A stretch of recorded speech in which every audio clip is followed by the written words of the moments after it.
ஆண்டவராகிய இயேசு கிறிஸ்துவின் நாமத்தினால கிராம மிஷினரி இயக்கத்தின் சார்பாக அன்பின் நல்வாழ்த்துக்கள். எல்லாரும் ஆண்டோடைய கிருபையினால நல்லா இருப்பீங்கன்னு நினைக்கிறேன். தேவன் நம்மளை ஒவ்வொரு நாளும் தன்னுடைய கண்ணின் மணி போல நம்மளை பாதுகாத்து வருகிறார்.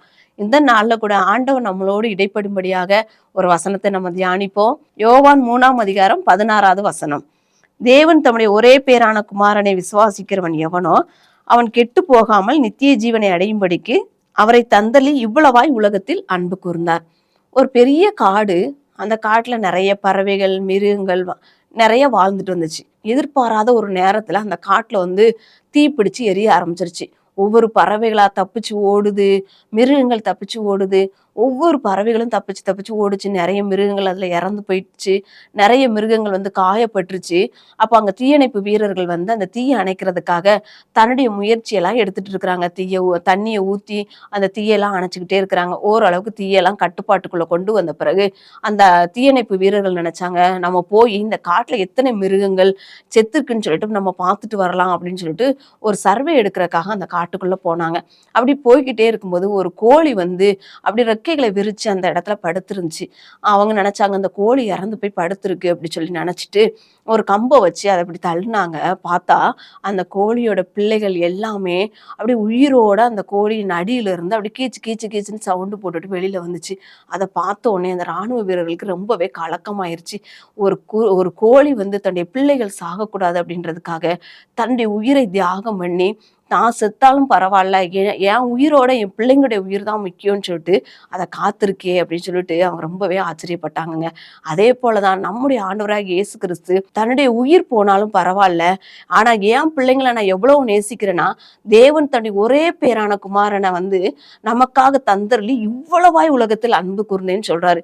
ஒரு கோழி தன்னுடைய பிள்ளைகள் செத்து போகாம பாதுகாக்கிறது போல ஆண்டவர் நம்மளை ஒவ்வொரு நாளும் பாதுகாக்கிற தேவனா இருக்கிறார். அவர் நம்ம மேல அளவு கடந்த அன்பு வைத்திருக்கிறார். அது ஏன் தன்னுடைய உயிரை தியாகம் பண்ணி தன்னுடைய பிள்ளைகளை காப்பாற்றணும்னு என்ன இருக்கு? ஆனால் அது மேல அது வச்சிருந்த அன்பு நிமித்தம் அது பாதுகாத்துச்சு. அதே போலதான் ஆண்டவராகிய இயேசு கிறிஸ்துவும் நம்ம மேல வச்ச அந்த அன்பின் நிமித்தம் அவர் தன்னுடைய உயிரையே நமக்காக தியாகம் பண்ணினார்.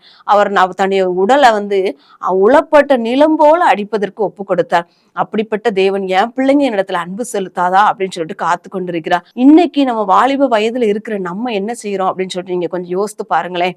ஆண்டவர் கொடுக்குற அன்பை நான் வேண்டான்னு சொல்லிட்டு பாய் ஃப்ரெண்ட் என்கிட்ட அன்பு செலுத்திட மாட்டானா, இல்ல இந்த கேர்ள் ஃப்ரெண்ட் என்கிட்ட அன்பா இருந்துட மாட்டாங்களான்னு எதிர்பார்க்கிறோம். ஒரு சிலருக்கு அந்த அன்பு நிரந்தரமா கிடைக்கிறது இல்ல.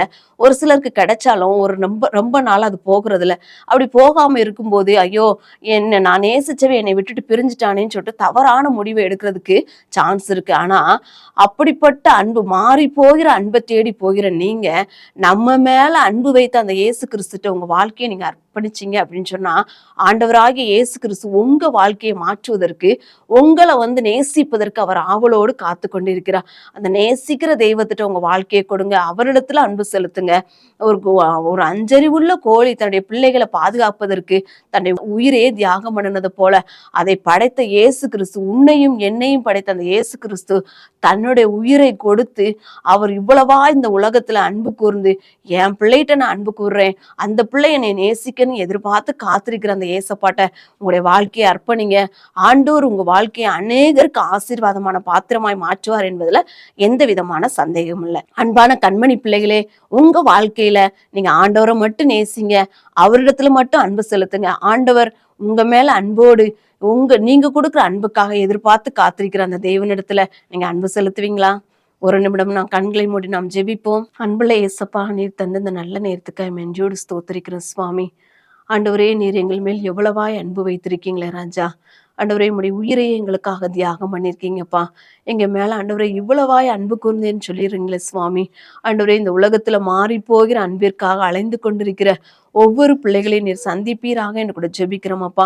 அன்பு செலுத்தக்கூடிய தேவன் நீர் இருக்கிறீர் என்று சொல்லி அவர்கள் தங்கள் வாழ்க்கையை உடைய கரத்துல அர்ப்பணிக்க நீங்க உதவி செய்யுங்க சுவாமி. ஆண்டவரே, நிரந்தரமான அன்பு உம்மிடத்தில் உண்டு சுவாமி. நீங்க எங்களை அவ்வளவாய் நேசிக்கிறீங்கப்பா. ஆண்டவரே, உடைய அன்பிற்கு ஆழமோ அகலமோ நீளமோ உயரமோ இல்ல ராஜா. ஆண்டவரே, எங்களை அவ்வளவாய் நேசிக்கிற தேவனிடத்துல ஒவ்வொரு கண்மணி பிள்ளைகளும் தங்கள் வாழ்க்கையை அர்ப்பணிக்க நீங்க உதவி செய்யுங்க. உம்முடைய வல்ல கரத்திற்குள்ளாக அர்ப்பணிக்கிறோம். நீர் மகிமைப்படுங்க. இயேசுவின் நாமத்தில் ஜெபிக்கிறோம் நல்ல பிதாவே, ஆமீன்.